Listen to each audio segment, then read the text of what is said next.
Philosophy. Albert Camus. Albert Camus, 1913–1960, was a French philosopher and writer. Camus is considered one of the great French existentialists of the 20th century, although he himself did not want to use the term existentialism in relation to his philosophy or his writing, and did not even consider himself a philosopher.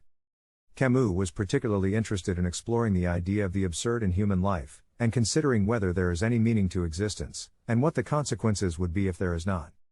Camus believed that human beings have a fundamental need to seek meaning. We love to structure our world and we like to imagine that everything is orderly and well-reasoned. However, this human need does not align with the meaningless world in which we live. The combination of humans' desperate desire to find meaning and the fundamental meaninglessness of the world results in absurdity. Camus' primary interest in both his philosophical work and his writing is to explore the feeling of absurdity that human beings experience when they realize the world's fundamental meaninglessness. Many try to escape the absurdity by trying to impose a system on the world through, for example, religion or science, but according to Camus, none of these strategies can truly find the meaning behind the world, as there is no meaning to be found. If life is fundamentally meaningless, one might think that simply leaving it would be the obvious solution. Camus, therefore, conducts a philosophical examination of whether suicide is actually the best response to the meaninglessness of the world. He presents this examination in his philosophical masterpiece, The Myth of Sisyphus. After his examination, Camus, fortunately, concludes that suicide is not the most reasonable response to the meaninglessness of life, but that instead, we can reach a form of acceptance of the absurd. At first glance, the conclusion of Camus' existential philosophy might seem a bit negative: life is meaningless and there's nothing that can change that. He differs from some of the other existentialists who believe that meaning can be found through religion or through personal choices. However, Camus does not believe that meaninglessness is a reason to reject life.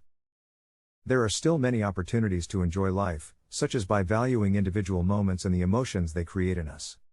For Camus, there is something beautiful in humanity's ability to enjoy life despite its meaninglessness. He describes it as a kind of existential rebellion.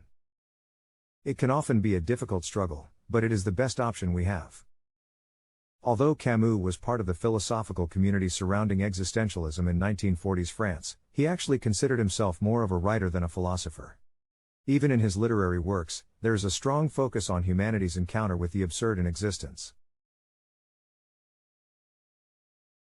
Camus' most famous novel is The Stranger, which deals with some of the same existential questions that Camus also examines in his more directly philosophical works, such as The Myth of Sisyphus.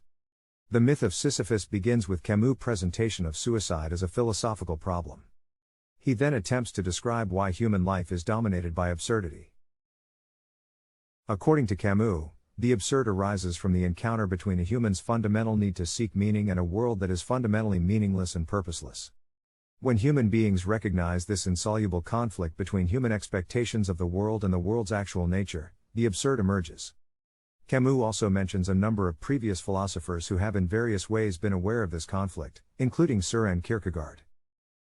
However, Camus accuses all of these philosophers of not taking the full consequences of the insight into the absurdity of life.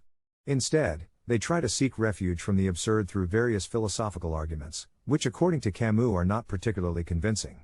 Instead, they try to seek refuge from the absurd through various philosophical arguments, which according to Camus are not particularly convincing. Camus, on the other hand, believes that the only way out is to fully accept the absurd. We simply have to realize that our expectations of meaning cannot be fulfilled by the world in which we find ourselves. Instead of seeking false hope in philosophical or religious constructs, we should learn to live with absurdity. In the final part of the essay, Camus presents the actual myth of Sisyphus, which the work is named after. Sisyphus is a Greek mythological king who, due to his rebellion against the gods, must endure the harshest punishment they can devise. In the underworld, Sisyphus is given an enormous stone that he must push up a high mountain. It is hard and tedious work to push it up, and the moment it reaches the top, it rolls all the way down the mountain again, so Sisyphus can start over. Camus sees Sisyphus as a classic example of a person who is fully aware of the absurdity of life.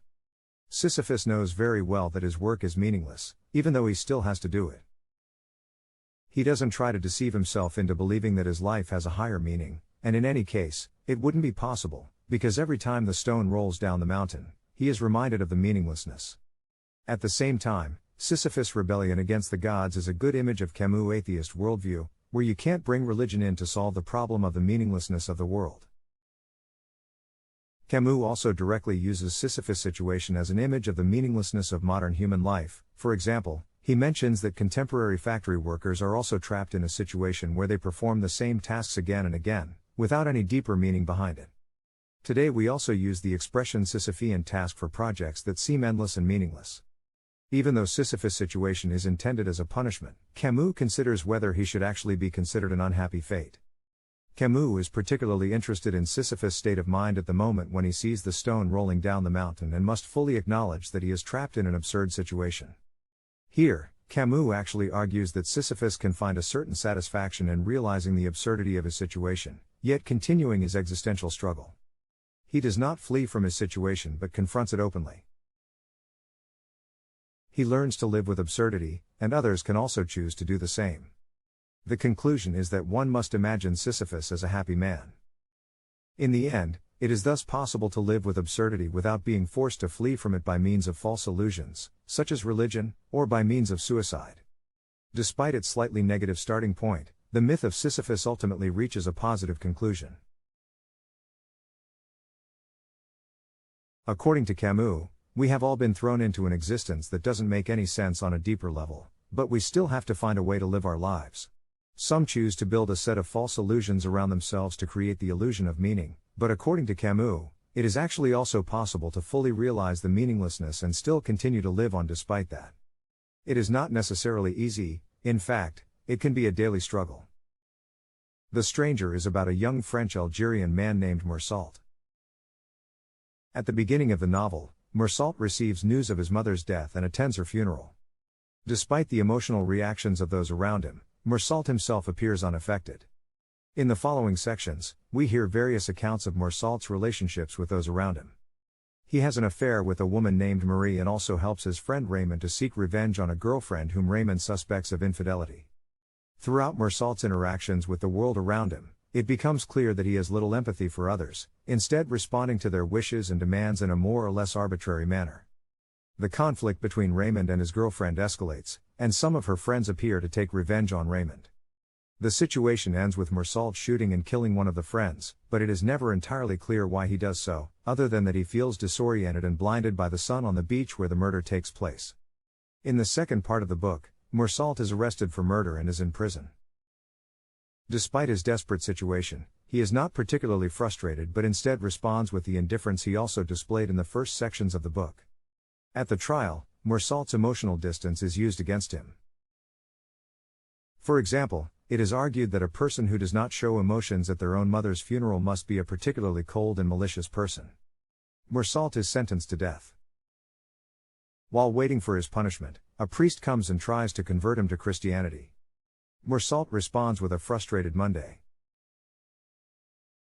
In summary, Camus uses the character of Meursault in The Stranger to explore existential themes such as the absurdity of life, the rejection of societal norms, and the consequences of nonconformity.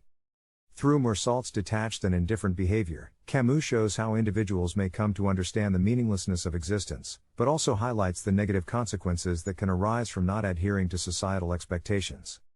The novel also contains a social critique, as Meursault is not only punished for the murder he committed but also for deviating from societal norms. End conclusion, Camus' existential philosophy suggests that it is possible for humans to reach a level of acceptance of the meaninglessness of life.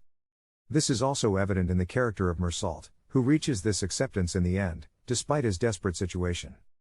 In this way, The Stranger ends on a similar note to Camus' philosophical essay The Myth of Sisyphus. Both works are a study of the meaninglessness of life, but the conclusion is not as bleak as one might expect.